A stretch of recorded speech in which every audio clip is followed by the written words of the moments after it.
Bonjour et bienvenue dans Grand Angle, l'économie décryptée par ceux qui la font. Aujourd'hui, un enjeu clé de la transition énergétique, le stockage de l'électricité. Avec le développement massif des énergies renouvelables, la question n'est plus seulement de produire de l'énergie, mais comment la stocker et la restituer au bon moment. Pour nous en parler, Michael Coudizère, bonjour. Bonjour Christophe. Co-fondateur et directeur général de Corsica Sol. Avec l'accélération du solaire, de l'éolien, la production d'électricité devient de plus en plus variable.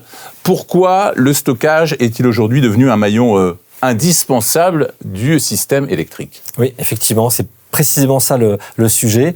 De plus en plus d'énergie intermittente. Donc, quand il y a du vent, on produit de la production éolienne. Quand il y a du solaire, on produit de la production solaire. Puis quand il n'y en a pas, on en produit un peu moins. Et en plus, il y a aussi la saisonnalité. On en produit plus l'été quand il y a du soleil, forcément. Un peu moins l'hiver. Et donc, nous, les consommateurs, on ne fonctionne pas comme ça. Et donc, il faut faire l'adéquation entre la production et la consommation. Et les batteries sont vraiment là pour ça. On stocke entre midi et 2, vite fait, quand il y a beaucoup de soleil. Et on la déstocke à la pointe du soir, quand les gens rentrent chez eux, et puis qu'on allume le four électrique, et le frigo aussi.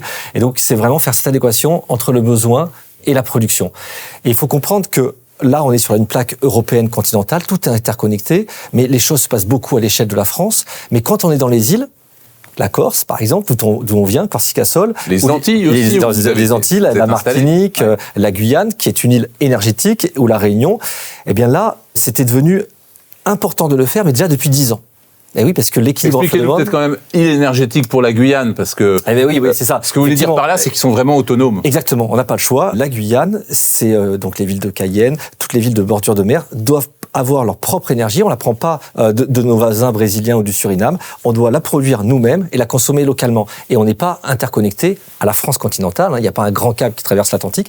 Et donc, du coup, tout ce qui est consommé sur place doit être produit sur place. C'est pareil pour l'île de la Réunion, c'est pareil pour la Corse. Et donc là, les grandes ressources, c'est beaucoup l'éolien, beaucoup de solaire dans les îles. En plus, il y a beaucoup de soleil. Et donc, depuis 10 ans, la problématique s'était présentée à nous, et donc depuis 10 ans, on fait chez Corsica Sol du stockage d'énergie, mais aujourd'hui la problématique est présente d'actualité sur la plaque continentale européenne. Alors, tordons le cou tout de suite à une idée reçue. Est-ce qu'on peut stocker ou pas toutes sortes d'énergies renouvelables ? Toutes sortes d'énergie, toute électricité se stocke, on le fait dans notre téléphone, on le fait dans nos voitures, il n'y a aucun problème et c'est presque vraiment fait pour ça. On avait des calculettes solaires à l'époque avec des petites batteries, on sait très bien le faire, il n'y a aucun souci et c'est vraiment un monde 100% solaire, un monde 100% renouvelable. C'est un monde où on aura une électricité absolument abondante, décarbonée et surtout, on oublie de le dire, pas chère. Aujourd'hui, il y a quand même une crise en Iran, il y a le prix du pétrole qui augmente, il y a beaucoup de gens qui tirent la langue, il faut dire ce qui est, qui se produisent leur énergie à partir de pétrole, des agriculteurs, les marins, les chauffeurs routiers. Dans un monde 100% solaire, ça n'existe pas. D'ailleurs, ceux qui ont des voitures électriques le savent. Quand il y a des problèmes à la pompe, eux, ils passent devant et ils n'ont pas de soucis. Alors, le marché évolue très rapidement avec une montée en puissance des batteries et puis des projets à grande échelle. Comment est-ce que vous expliquez cette accélération du stockage d'énergie en Europe ? Alors, le stockage d'énergie, on l'a dit, adéquation, offre, demande, ça on le voit. Mais en fait, il y a autre chose. Il y a de ne pas avoir de blackout au final. Il y a eu le cas en Espagne il y a quasiment 1 an. Ouais. Et là, il faut vraiment imaginer qu'un réseau électrique, c'est pas des électrons qui passent, c'est des ressorts. Donc c'est des gros ressorts reliés à des petits ressorts. Et d'un côté des ressorts, il y a les producteurs d'énergie qui pompent. Ils pompent tous au même rythme, on appelle ça la fréquence. Et de l'autre côté, en bout de chaîne, dans les autres petits ressorts, il y a les consommateurs, comme nous, qui absorbons cette électricité. Et donc on imagine que si moi je suis un producteur et que je pompe, et que d'un coup il y a plein de gens qui viennent sur mon ressort, ça va être de plus en plus compliqué. Et donc ma fréquence va baisser. Inversement, si d'un coup tout le monde relâche mon ressort, je vais me mettre à pomper de plus en plus vite, la fréquence augmente. Et à un moment donné, je ne pourrai plus, ça va être trop vite, et je vais lâcher. Ouais. Et là, c'est ce qu'on appelle le blackout.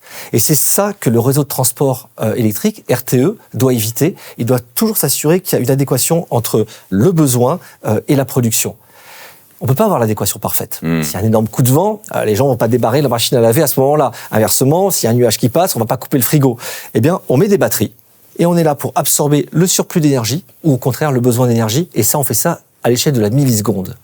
Les réseaux en ont vraiment besoin puisque c'est un problème de l'ordre de la milliseconde peut vraiment se propager du sud du Portugal jusqu'au nord de l'Estonie puisque c'est un ressort qui est interconnecté et ça se propage à la vitesse de la lumière. Et ces batteries, vous les fabriquez où ? Alors, fabriquez vous-même ? Alors non, nous on est un opérateur, donc on utilise les meilleures batteries qui existent. Aujourd'hui, les batteries, c'est les batteries de l'industrie automobile.